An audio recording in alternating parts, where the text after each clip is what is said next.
এক ছিল রাজা আর এক ছিল রানী। তাদের ছিল দুটি ফুটফুটে রাজকন্যা। বড় রাজকন্যার নাম ছিল চন্দ্রিকা আর ছোট রাজকন্যার নাম ছিল তারিকা। রাজা আর রানী তাদের প্রজাদের খুব ভালোবাসতেন আর প্রজারাও তাদের খুব শ্রদ্ধা করত। রাজ্যের পাশেই ছিল এক গভীর জঙ্গল। সেই জঙ্গলে বাস করত এক দুষ্টু জাদুকর। তার ইচ্ছে ছিল রাজ্যের দখল নেওয়া, কিন্তু রাজার পরাক্রমের ভয়ে সে কিছু করতে পারত না। জাদুকর সুযোগের অপেক্ষায় ছিল।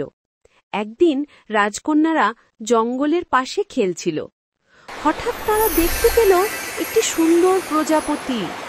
প্রজাপতিটির পেছনে ছুটতে ছুটতে তারা জঙ্গলের গভীরে চলে গেল।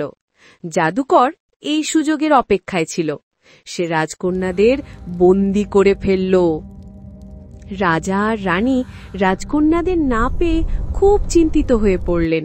সারা রাজ্যে খোঁজ চলল, কিন্তু রাজকন্যাদের কোনো সন্ধান পাওয়া গেল না। রানী দুঃখে কাতর হয়ে পড়লেন। রাজা ঘোষণা করলেন, যে রাজকন্যাদের উদ্ধার করতে পারবে তাকে পুরস্কৃত করা হবে।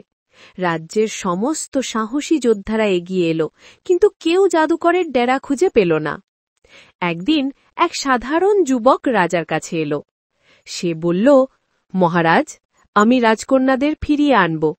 রাজা তাকে দেখে কিছুটা অবাক হলেন, কিন্তু তার চোখে ছিল আত্মবিশ্বাস। রাজা তাকে অনুমতি দিলেন।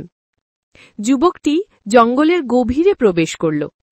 সে অনেক কষ্টে জাদুকরের ডেরা খুঁজে বের করল।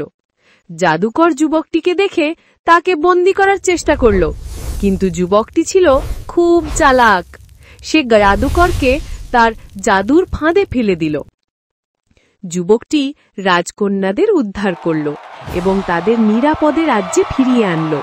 রাজা আর রানী খুব খুশি হলেন। তারা যুবকটিকে অনেক পুরস্কার দিলেন, আর চন্দ্রিকা যুবকের প্রেমে পড়ল। রাজা তাদের বিয়ের আয়োজন করলেন।